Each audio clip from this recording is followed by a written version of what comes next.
سلام، میخوام نخود فرنگیایی که خریدم و به صورت کنسروی در بیارم.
مقداری نمک داخل نخود فرنگی ها میریزم و به اندازه 2 قاشق سرکه برای ماندگاری نخود فرنگیه، چون قراره کنسروی بشه.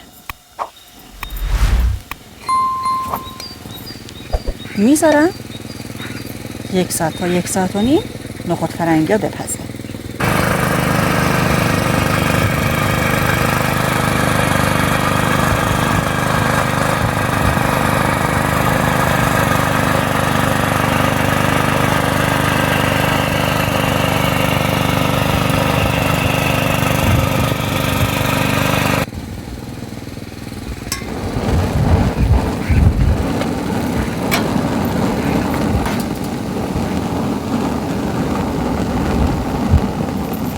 نخود فرنگی هم پخته.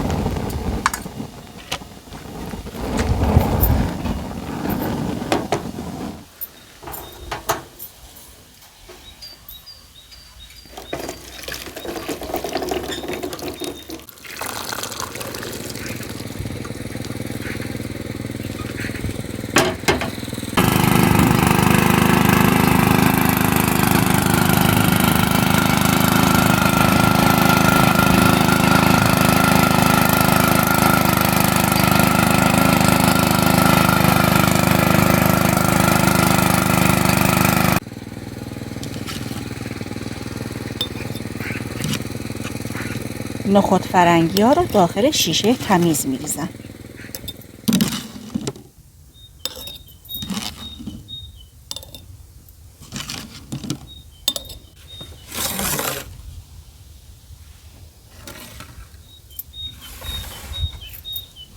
از خود آب نخود فرنگی که پختم استفاده میکنم.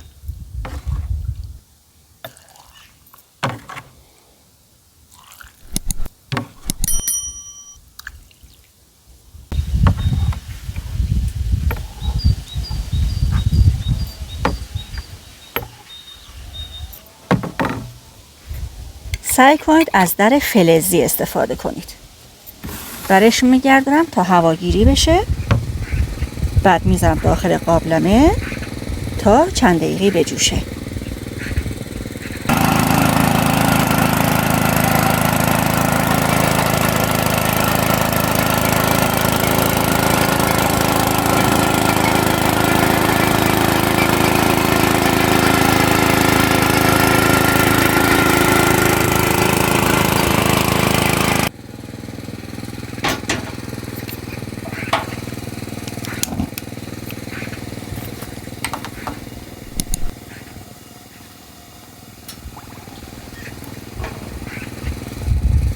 میذارم آروم آروم بجوشه.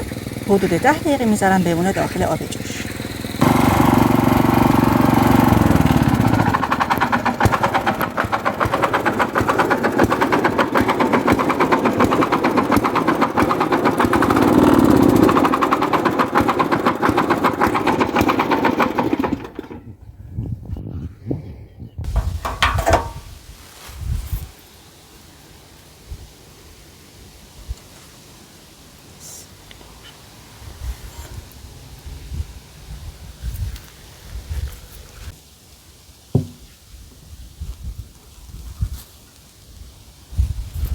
این روش کنسروی رو هم امتحان کنید.